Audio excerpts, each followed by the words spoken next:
I want to get started by first of all telling you that the bulk of today's presentation is going to be about how to navigate the new SFR Online website and how to kind of manage that for the process of getting an SFR in place. Whether you are a faculty member or a department head or a departmental RPT liaison or departmental liaison who's been asked by your department head to help with the SFR process, I think all of that information that Dan and David are going to be presenting to you today will help a lot. And let me say this, these guys are amazing.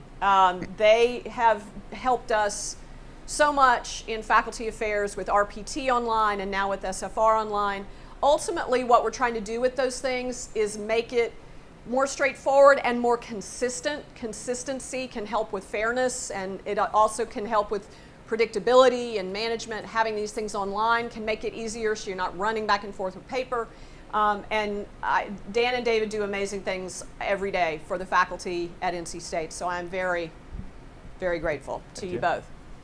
Before I hand it over to them, I did want to talk just a little bit about SFRs, what they are, why they exist, and why the content of them is changing a little bit in the new recommendations from the old SMEs, just so you have that sense. There's a lot that is the same from SMEs to SFRs. We've shifted from SMEs to SFRs, and there's a lot that's the same. What's really the same is that you have to have a percentage of approximate effort, and it really is approximate. It really is kind of an estimate of effort in each of the 6 realms of faculty responsibility. Okay, those 6 realms are defined in our promotion policy: teaching and mentoring, scholarship, extension engagement, creative artistry, etc. You must have a percentage in each of those 6 realms. That percentage can be 0. It may not be an imaginary or irrational number. Even on Pi Day, it has to be a whole number. Those 6 numbers must add up to 100. You'd be surprised how many SFRs or SMEs have percentages that don't add up to 100. Interestingly, if they don't add up to 100, they always add up to more than 100, which I think says a lot about the nature of faculty work. But nonetheless, the new SFR Online system is set up to not let you have those numbers add up to more than 100. For any realm in which there is a non-zero percentage, there must be a description of the faculty member's activities in that realm. Okay? So even if the percentage is 2%, there needs to be some description of what the faculty member and the department head have kind of agreed is what the work will look like in that realm. The committee that worked on revising the SMEs into the SFRs were very, very specific about the importance of not getting too specific in these descriptions. Some departments have a long-standing tradition of listing specific classes that the faculty member is being assigned in that SME or SFR. Or they have a tradition of listing the specific journals that a faculty member will submit to in the SME or SFR. The task force, which was mostly faculty and then the rest department heads, said we need to stop that. And the reason we need to stop that is both for the faculty and the department heads. The faculty members may need to follow a different path in their scholarship that moves them into a slightly different area than is described if it's hyper-specifically described in the SME.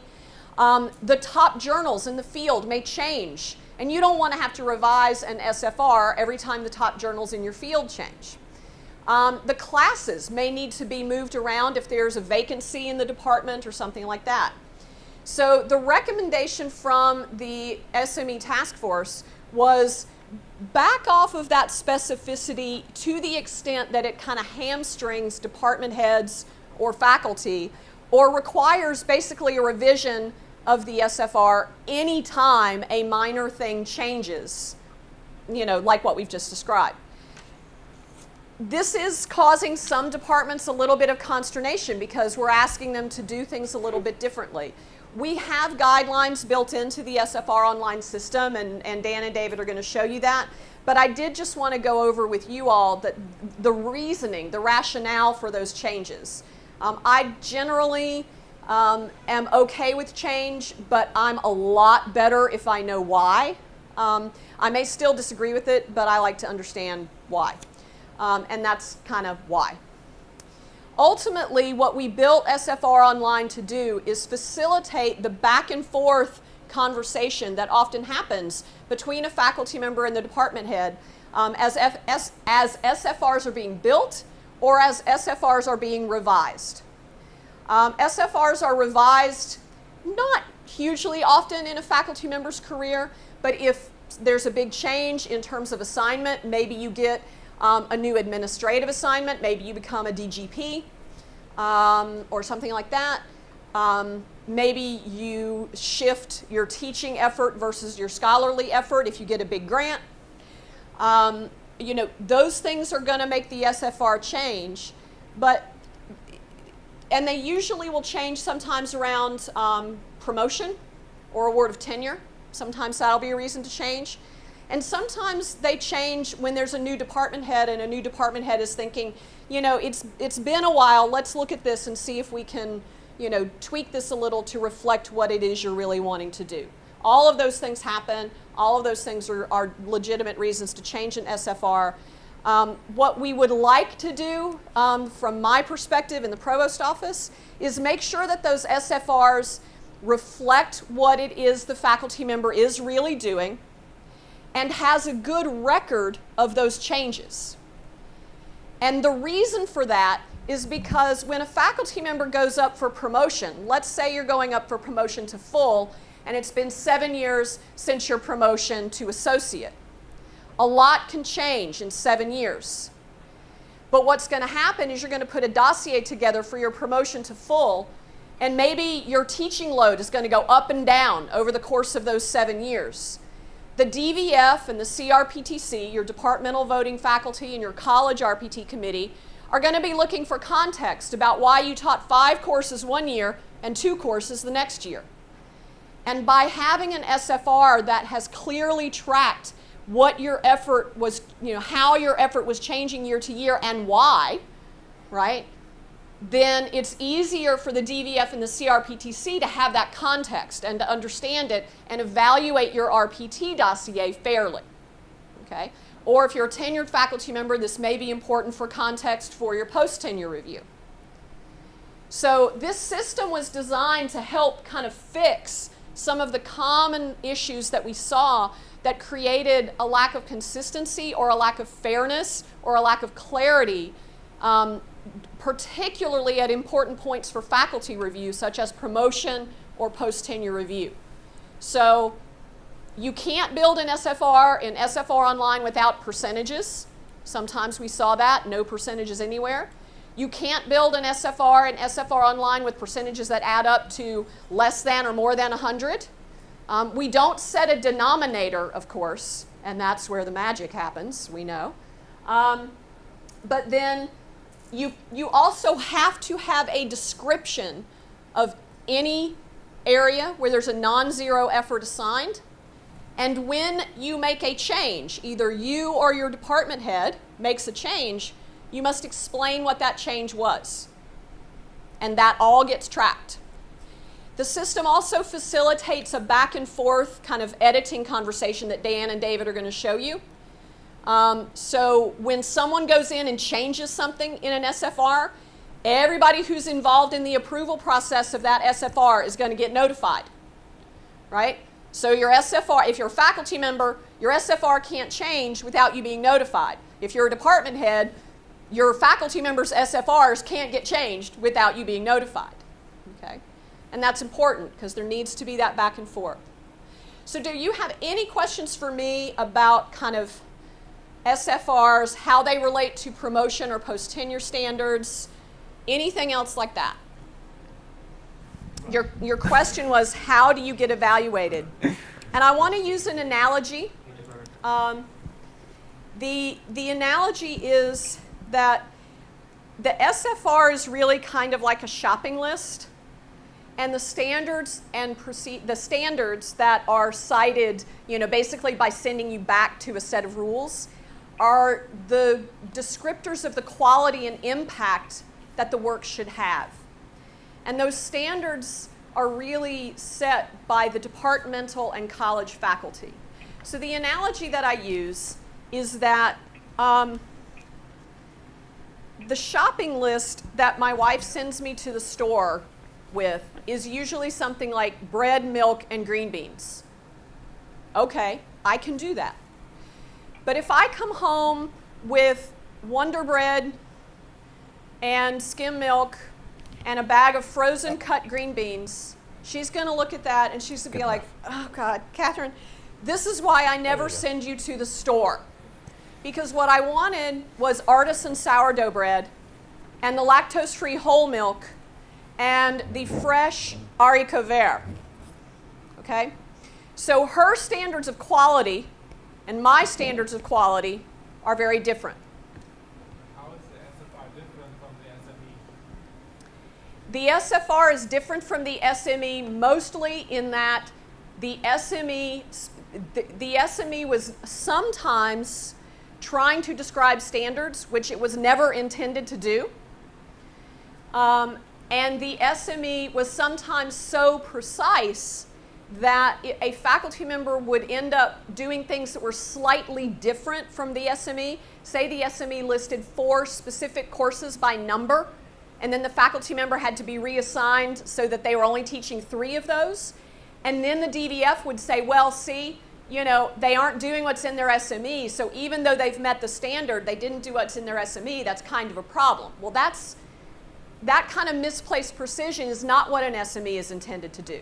What I would say is that it's hard for the university at the provost level to tell 64 different departments what level of specificity is going to be ideal. We have departments in the humanities, we have departments in design and art, we have departments in engineering, sciences, you name it.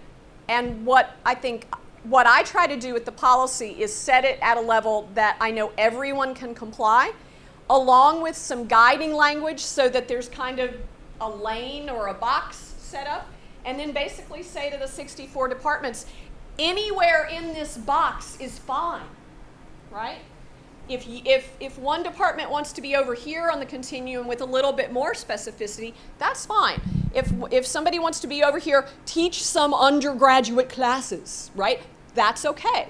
Because, but we want to get away from being so precise that these very small detailed requirements can be used as a bludgeon against faculty, right? But we want them to have enough clarity that they kind of know what they're supposed to be doing when taken into consideration along with their departmental standard, right? So my point is that if my wife wants to get what she really wants when I go to the store, she needs to give me the list and her expectation of quality, right?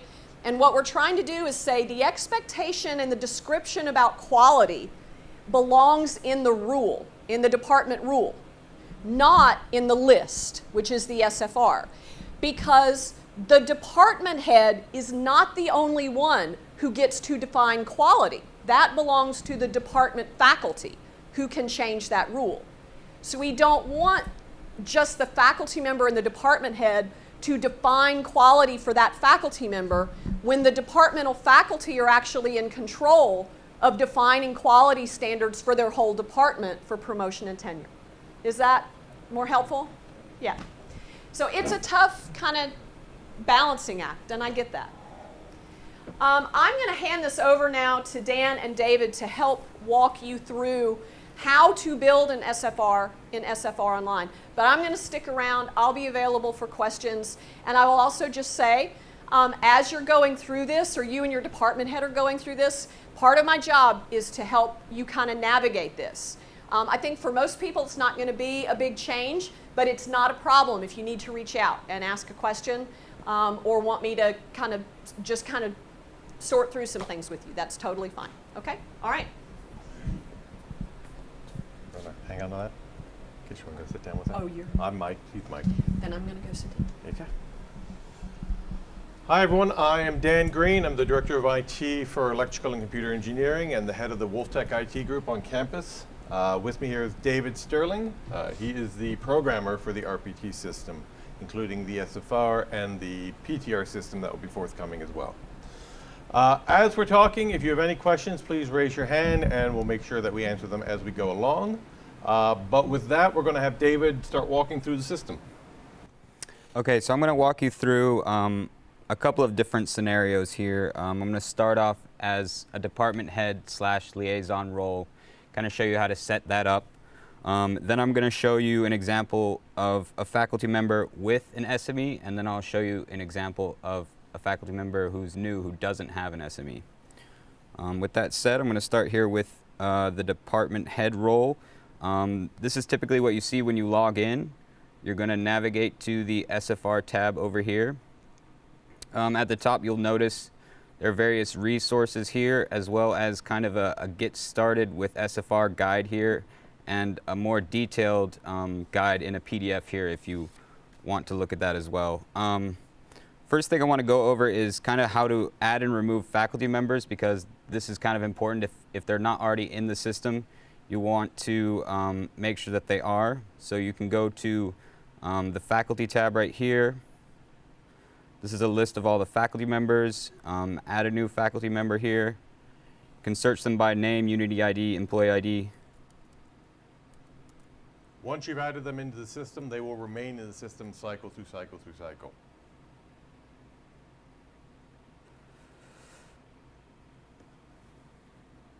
They're added now, and I will show you how to remove it. If you click their name, remove faculty member. Okay, we're just going to assume that we have all the faculty members loaded in here now.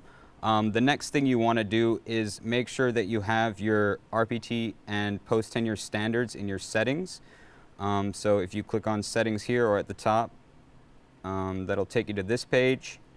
And you're going to enter in just the numbers as you see them on the policy, rules, and regulations site, which is this site if you're familiar with it. Search for your department, and you'll grab these numbers here.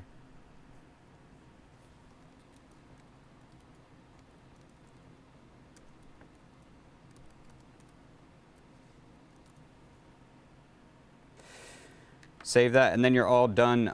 You're ready to start your SFRs. There are a couple of ways to start these. You can choose this checkbox here, and that will select all the faculty members in here, and you can do a bulk start. Or you can individually select the ones that you want. We're only doing 2, so I'm going to just select one of the ones right now that I'm going to show you. And this will prompt you to say, do you want to send an email or not to this faculty member? Maybe you don't want to send an email. You want to maybe backfill something before they get started and don't want them going in there and knowing that they can start editing their document. But we'll go ahead and, for this example, just send an email. And now you'll see that this one is in draft mode right now. So we'll go ahead and click on that name. And this is kind of the builder, the document builder. You'll see it's currently in the draft. On the left-hand side are various tabs. The instructions kind of give you an overview, some helpful links, as well as those rules that we filled in earlier. One thing I will interject, the question earlier of why send an email, why not? Some of your departments, your liaisons will be going through and taking the old SMEs that you may have on file and going through and preloading a lot of this information, so the faculty don't need to. In some cases, other departments will simply send all the faculty, this was your last SME, or they may have it already, and it asks them to come log in and enter the information themselves. That's really the only difference between why you might want to send an email or just hold off while you're preloading information in the system for them. So once you've kind of familiarized yourself with everything here, you can go to the Access tab, and this is how you kind of set up permissions to this document. There are 3 primary roles: editors, approvers, and signatories. These roles right here are specific to this document, but you'll notice at the bottom of each grouping there is also some permanently assigned faculty members. Typically the department head or maybe the dean would be listed in here. To set those up, you will have to go to the Permissions tab. I can show you that quickly. There's a link here on the top. You can go here, or if you go into Permissions and click SFR Access, this is the list of permanent roles for the SFR across that whole unit. So you can add faculty members in here. Maybe you have an associate head and you want them to approve and sign. Typically, if someone is a signatory, you're going to want to have them as an approver as well, because that's kind of it's a way for them to double check to make sure before actually sending that away for a signature that they are approving this document. And I can show you quickly. So if you have people that are going to be editing or viewing all of your candidate information, this is where you'll go to do it. If you have a particular faculty member who has an advisor and you want to make sure that that advisor can help out with the SFR, you'll do that just on that one individual's Access tab. So you'll see here I added this person here, and this person will then show up on every single SFR in this department as an approver. But right now that will mess up my demonstration, so I'm going to remove them. Okay, so going back into this SFR, we're going to say everything on this page is as we like it. It's standard. And we're going to hit continue. There is a continue and previous at the bottom of each page, but you can also click through and jump around on the left-hand side as well. Okay, so uploading the SME. If you select yes here, then all of this will be shown. So let's go ahead and upload a sample document. You're required to enter in the date when that document was signed, as well as the percentages that as they appear on that document, which sometimes might not add up to 100, depending on whether or not you did your SMEs correctly in the past. This is the only place where the numbers don't have to add up to 100. And I'm going to just jump in here real quick. The reason that we're asking you to upload your old SME, the SME that you've currently got, if you've got one, and the reason we're asking you to put that date in there and put those numbers in there is that we don't want you, if you have an SME that has described things and we don't want you to try to have to recreate that. So if you just upload it and put this in, then when you go to print out your SFR, and David will show this to you in a minute, it will append the PDF of your SME to your SFR so that faculty who are evaluating your dossier can see, okay, this person's SFR looks like this now, but 3 years ago their SME looked like this, and you won't have to kind of backfill all of that. We didn't want you to have to do that because some faculty already have an SME that may have tracked 10 years worth of changes. Okay? You don't have to get all that into the system manually. You just upload the SME once and put your numbers in. Okay? Catherine did point out something. The SME upload must be a PDF. Yeah, you do need it as a PDF. And then it'll just slap it right on to the SFR as an appendix. One thing to notice for those of you who are going up for review for promotion or tenure in the coming academic year, I think this is getting fixed, but right now I think the format requirements for your dossier say that you have to have a limit of 2 pages on your SME. Don't worry about that. Don't worry about it. We've killed that in the RPT Online system because if you add an SME to your SFR, by definition, it's going to be longer than 2 pages. So we've changed that requirement so that it can be longer than 2 pages. But if you see that somewhere, don't panic. The RPT Online system will accept this SFR document even if it is longer, okay? Okay, and so you'll notice on these pages now, and for every one of these tabs, there is a mark complete, and that's kind of just an acknowledgement because there could be multiple people editing this document. Typically, if the faculty member is satisfied or the department head is satisfied with that section, they can mark this complete, and that you kind of have to go down the list and check through all of these, and that's kind of an indicator that I don't want you to edit this, maybe, or maybe I'm pre-approving and I'm ready for this section, so we can move on. So I'm going to go ahead and move to actually filling out the SFR. And you'll notice if there is no percentage filled in, this will be grayed out. I'm going to change the percentages as well. At the top here, you'll notice there are some guidelines provided from the SME task force, as well as there is a use template button down here, which kind of gives you a general idea of what you're putting in this section.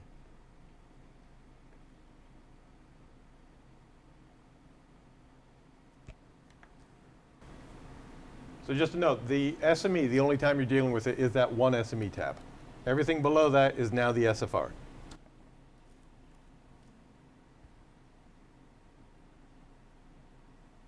And you'll just go through each one of these, and if there isn't a percentage, you can just mark it complete.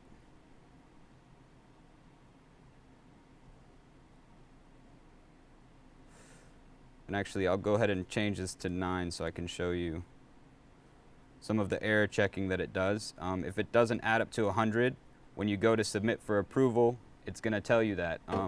If you don't have something in a responsibilities box and you do have a percentage, it's going to also throw an error up.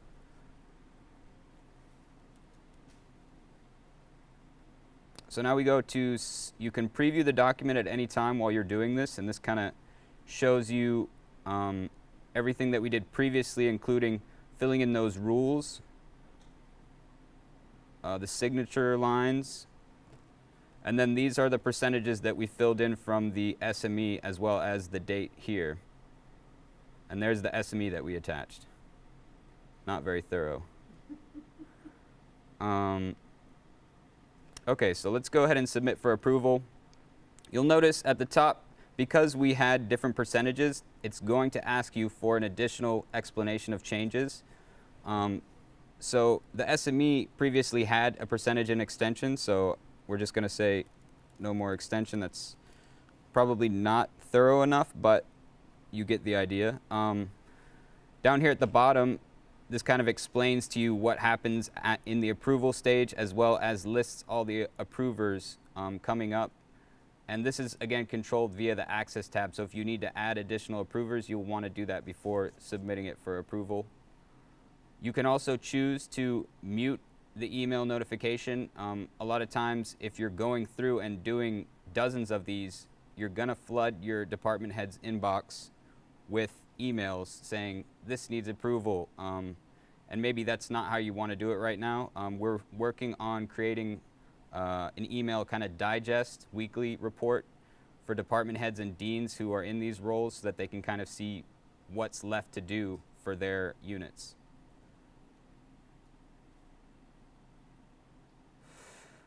So it's now submitted for approval, and as this was the department head that submitted it, they've already approved it, obviously. So now we're going to go in as the professor here and approve our SFR, although we haven't really collaborated at all at this point. One thing to note, the key stages here are everyone has to approve before it gets to any signatures. The idea being is that we don't always expect back and forth. A lot of folks are just going to be entering in their SMEs, making minor changes. Yeah, that looks good, submit. Everyone agrees, move on. But there will be some folks where there will be back and forth. We cannot start the signing process until everyone has agreed, just because that costs us a couple bucks every time we go in to sign something. Okay, so you'll notice as a faculty member, if you log in and you have an SFR in progress, it'll show this on your dashboard. So you can either go there or you can go to the tab, but this takes you to that tab as well. There's kind of some instructions on the top there for you, and this is the approve page, and you'll see that you have the option now to accept, decline, or revoke the approval request. So if you agree with everything after reviewing this document, then you can go ahead and click accept. If you think there's something that you need to change, you can click decline, but you are required to provide an explanation of why you declined. The third option is if for some reason you accidentally click through all of those windows and you don't want to submit it for approval, you can revoke that request, and that sends out an email as well to let everyone know that we're no longer seeking approval for that right now. We're going to go ahead and accept this one for now. I'll show you a decline on the next example.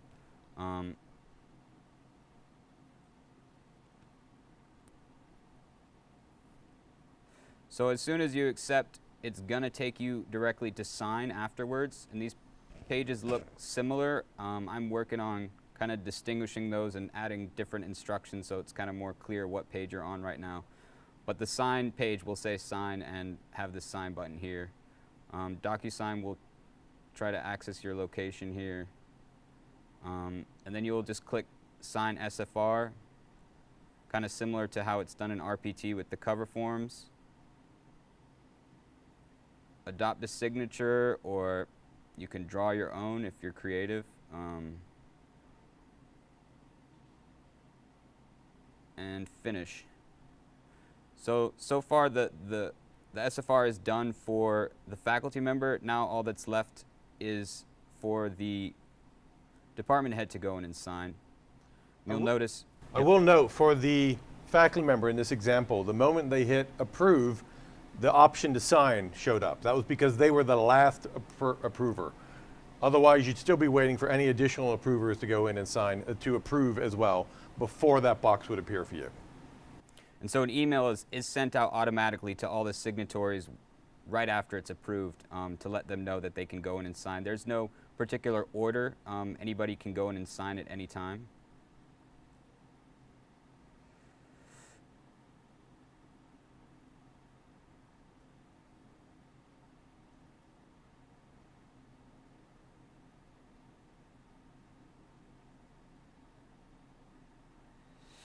Okay, and now we're finished.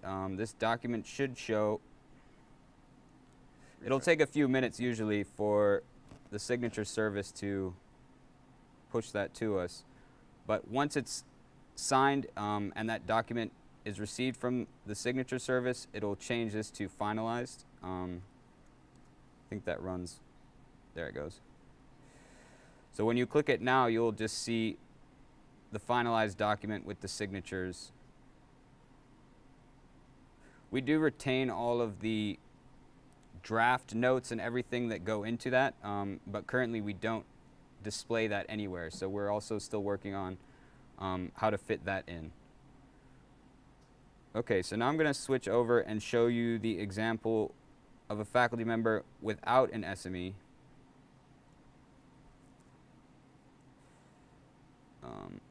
We'll go ahead and start that on here.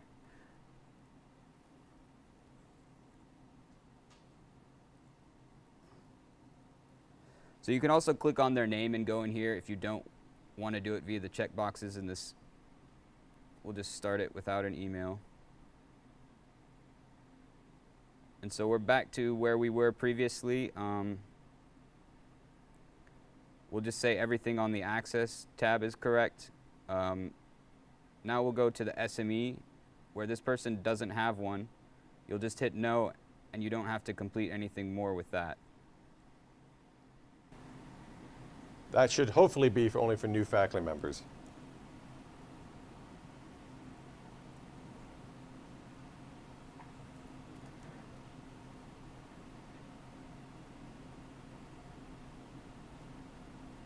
I don't recall if we mentioned it, but the use template is based upon templates that were provided by the task force as some example, some verbiage to start with.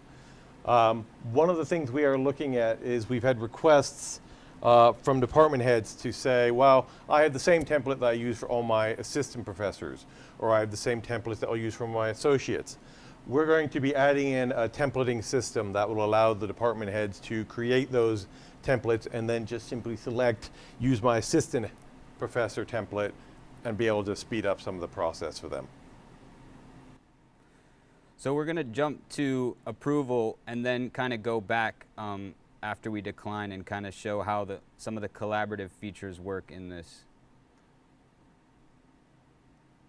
So you'll notice there isn't that box at the top anymore because they didn't have an SME.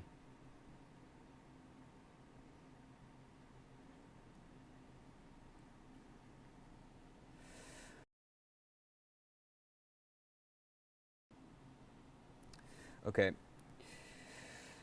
So going in here now, this new faculty member has decided that they want to decline this. They don't like what's happening.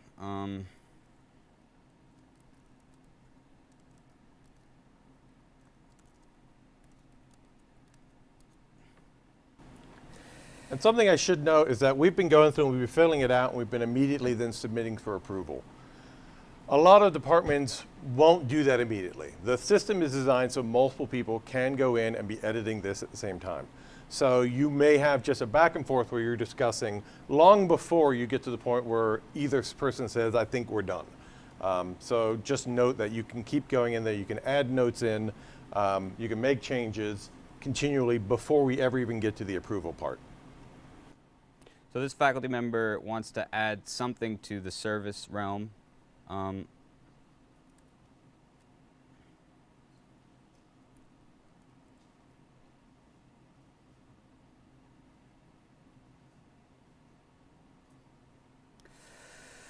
And so that's maybe the change they want to make. They can resubmit it for approval, or the department head could come in and decide that they want to change something about the text that they entered in here. So I can show you what happens when the department head goes to change the text that somebody else entered. Oh, it didn't save. So typically, it's a good idea to click Save Changes, but if you jump between the tabs on this page, it'll automatically save it behind the scenes as well.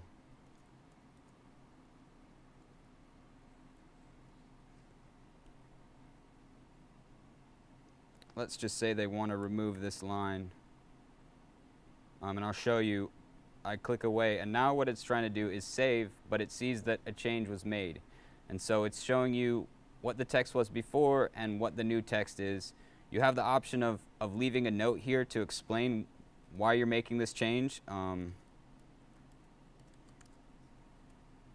And you can hit Save Changes. And what that does is at the bottom of this page, it starts to track the revisions made in that particular realm. And it'll show you exactly who made that change, and you have the ability to restore that revision. It should also show you the note, but it's not doing that right now.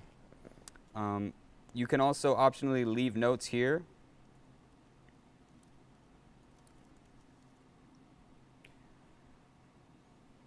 And that's kind of just more or less if you need to talk about this realm, discuss a few ideas. Maybe you want to draft something and you put it down here. Those are all options. This is just a way for you to kind of track the discussion in this particular realm, and each realm has their own section at the bottom that is unique to that realm. But let's say that they both agreed on that change. Yes, sorry, quick question. So will the notes print out? Like, is that note just for me, or will it be for me and my department head, or what? The notes are currently used within the process itself. Okay. That will be captured, we store all that, but it's only within the creation of the SFR. They will not show up on the final document. The only thing that will be captured in the final document are changes of percentages and the specific reasons for why that change in that percentage occurred. That is visible, and we'll show you where that table exists. And the notes will continue. So come next year when they have a new annual certification, you'll be able to see that conversation as it occurred last year when you were maybe editing that, and kind of revisit what were those ideas that you discussed. So we'll go ahead and now submit for approval because we're all happy with this document. And this is pretty much the same as it was in the previous example. This time we will accept and sign.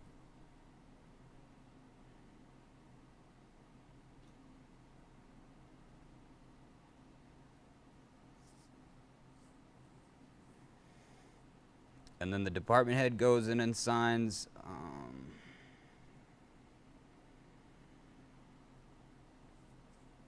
And then the department head gets to repeat this another 50 times. In many ways, we provide for a lot of possible complexity of back and forth, of changes, of making notes. The reality is, for most people, this will be a very straightforward process. Entering in the information, yes, that looks fine, let's sign it, move on.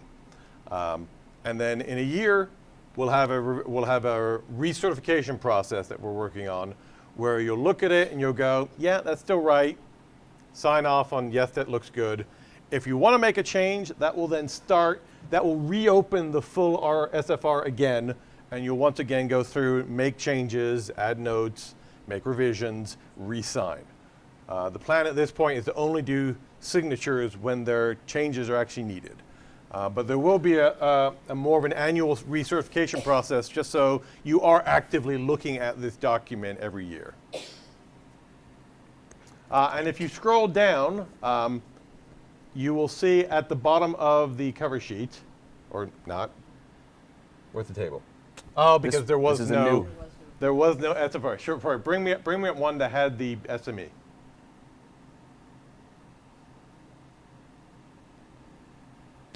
When you've got an SME, or when you make changes, you will start seeing this table grow over time. That will be at the bottom of every SFR, and that will be the quick and easy way of tracking percentage changes over time, as well as the reasoning why. And that's it. That's pretty much it. Any questions? Yes. You will access it by going to the same site you go to right now for RPT, so rptonline.ncsu.edu. Whoa. rptonline.ncsu.edu. We do not currently have a link from MyPAC, although that is something that you should still be able to access RPT Online. Yeah. But she may not have. Yeah, she's you not may familiar not have with done it. it before, but you should be able to get to it, and you should be able to log into it. If you're having problems with that, please contact me, and I guess Contact us. Well, contact yeah. you guys, and then contact Dan and David, and then At the bottom, the footer Yeah. of our site includes an email address, rptonline@ncsu.edu. Yep. Any issues you have, you want to send there. yeah. For some departments, this has been going on for 6 months. The SFR process is up to the department as to when they want to start it. So what I will say about that is that we rolled this out as a pilot and let a few departments get started on this to help us find some of the bugs. They haven't found all of them, but I think we've cleaned up a huge number of them, and it's running really well. We like to add a few more in every once in a while. We throw a few in to keep us on our toes, Dan. That's good. We like that. But we have hundreds of these now that have been started. If you are going up for reappointment, promotion, or tenure, promotion in rank in any track, or reappointment or tenure, award of tenure in the tenure track, you must have an SFR in your dossier this year. Okay, so last year you could have an SME, but coming up this year you will need an SFR in your dossier. So if you're going up for reappointment, promotion, or tenure in this coming academic year, okay, so 2019-2020. I say 1920 and people think I've traveled back a century, but 2019-2020, then you will need an SFR. So it will be important for you to start working with your department head on moving your SME over into SFR Online as soon as possible. I have a contract with the 2-year contract. No. If you are going up for contract renewal, that doesn't go through the RPT Online system. That's handled at the departmental level. The only time, if your contract renewal is at the same rank, then you won't use the RPT Online system. If you were going for a promotion in rank with your contract renewal, then you would be going to the RPT Online system and you would need an SFR. But for contract renewal at the same rank, you would not. Okay? Some departments and some department heads have decided, since they do have a subset of their faculty who are required to do SFRs in this coming year, that they're going to go ahead and do SFRs, say, for all their assistant professors and try to get them out of the way. So, you know, and we're leaving that up to department heads to decide other than the required ones. So you can always check with your department head to see how they want to roll it out for you. You know. If you try to log in and it won't let you in, it's because your department had not yet added you into the system, as we said at the very beginning. Some departments have been very actively using the RPT system to track not just tenure, but also non-tenure. So it will differ from department to department.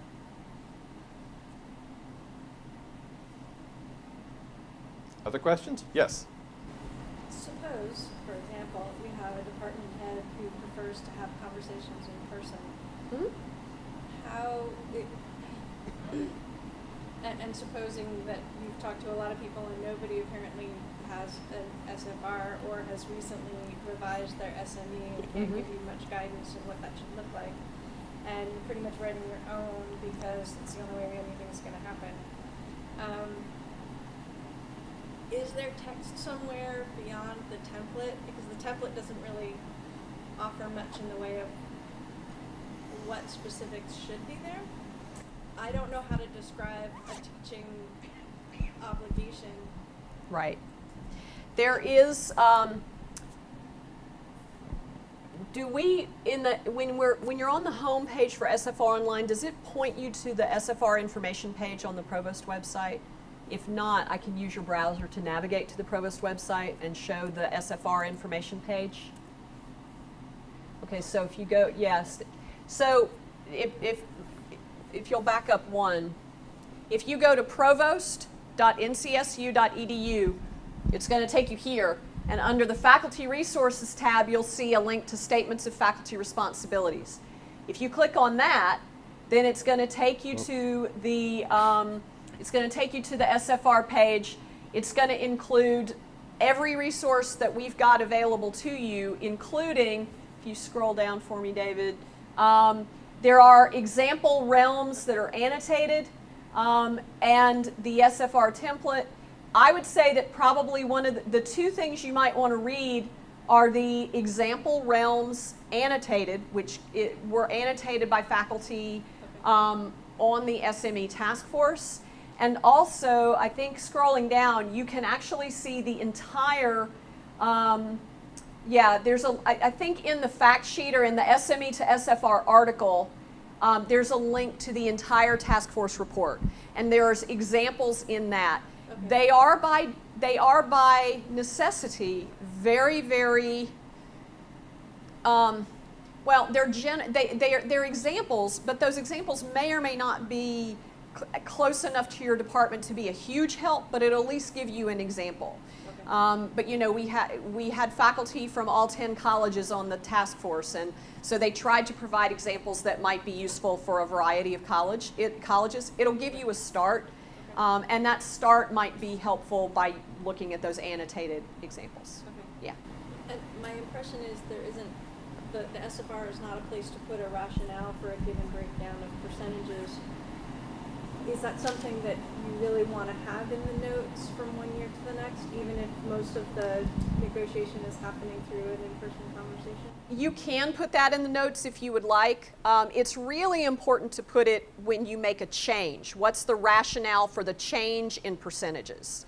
So that initial setting of the percentages, the rationale is not, it should be, you should be able to infer why, why 70% teaching? Well, because this teaching load is a lot, right?